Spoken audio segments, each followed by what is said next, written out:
This is Rexel the Enigma. I just want to do a real quick review of the Sega MegaDrive Firecore portable player.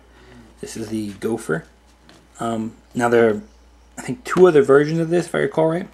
There's a red one, which has 3 buttons and does have an SD card slot. And I think there's a blue one, which is, I think, virtually identical. But I'm not too sure what the differences are.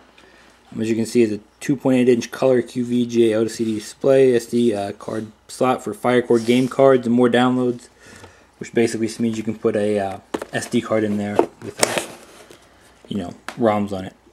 That's the company At Games. It's a Chinese company. They make it, the game software rights and everything. It's just the model. That's the Firecore emblem. I don't know if this means 2009 is new technology then, or if the new game cards. I don't know. I mean, whatever. That's just came with it. The Gopher itself, the instruction manual, the AV cables, the USB charge cord, the warnings, all that good stuff. There it is again. The back of the box isn't really much. It just gives you the basic overlay. That mentions the other two features: the built-in rechargeable battery and a handheld or plug-and-play on TV. There are 20 games supposed to be built in. It's actually, most of those games are there, but a few of them actually aren't, and they're replaced with different games. And well, let's open it up. As you can see, this is the base gaming unit, which I'll be going over for you in a minute. We have foam. The audio-video cables. You can see a USB charge cord. The book that came with it, and that's my SD card case. Put this back.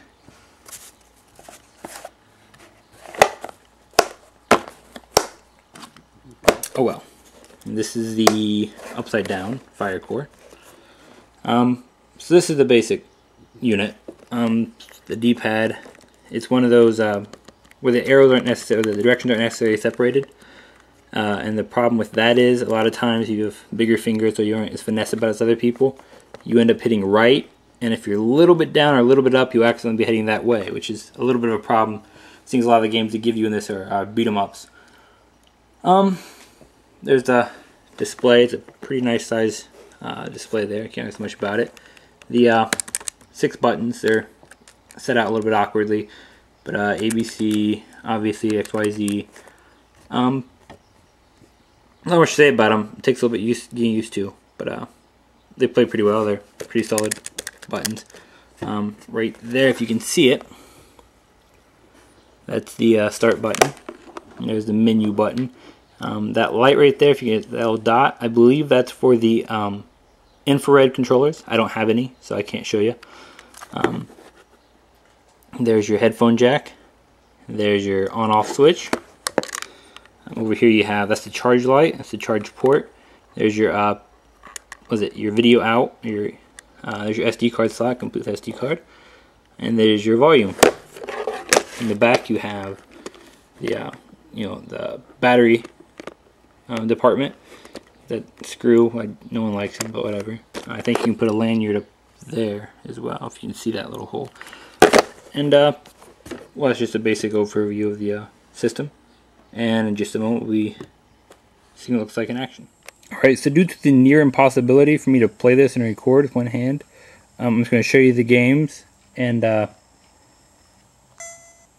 it's Alex Kidd, Alien Storm, Altered Beast, Arrow Flash, Columns 3, Crackdown, Decap Attack, it's Dr. Robotnik's Mean Bean Machine, Echo, Echo Jr., E-SWAT, Flicky, Game Ground, Golden Axe, Jewel Master, Kid Chameleon, Shadow Dancer, Shinobi 3, Sonic and Knuckles, and Sonic Spinball.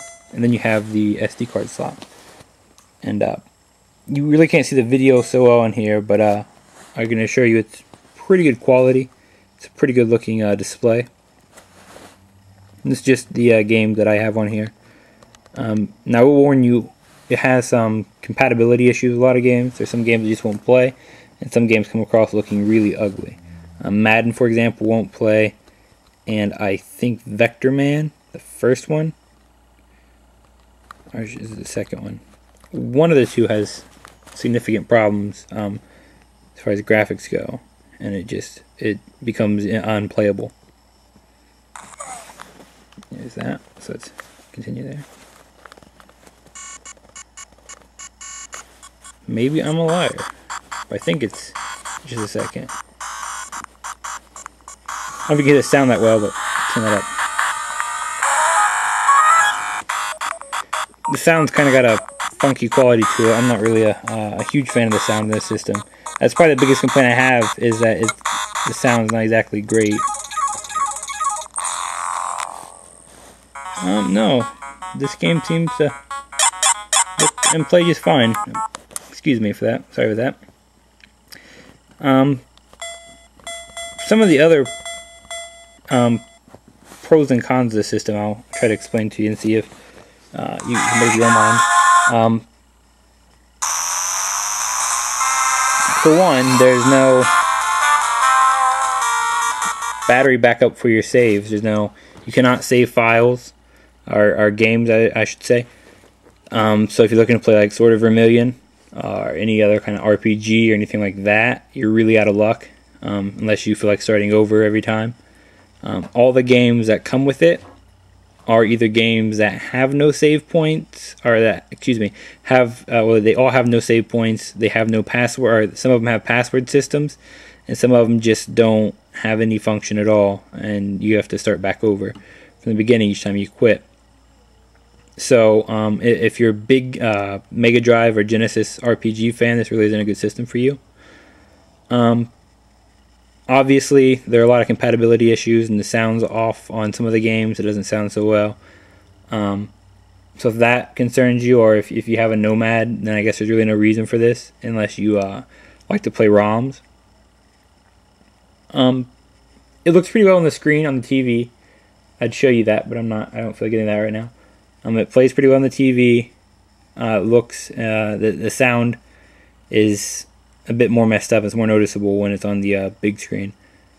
And like I said, the D-pad issues, if you hit left or right, and because the way it's set up, where all the directions are pretty much connected, you hit left or right, you run the risk of accidentally hitting down at the same time, even if you don't notice it, or up, and you'll head in that direction.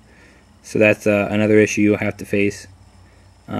But all in all, I think it's a pretty good system once you get the hang of it. Once you can get over the button issues over there, and the weird, not really weird, but the not fully intuitive D-pad. You can get them for about $50 at some place. I think Play Asia was selling them at one time. I don't know if they are. I got mine for $25 from eBay. Overall, I'd say it's a good system if you travel a lot, or if you just want to do some Genesis gaming on the go, or if you on the bus or whatever. All in all, I'd recommend it for anybody interested. But just know that there are a few issues. It's not a perfect system. Well, all right, that's all for my review. Thanks for your time, and have a nice day.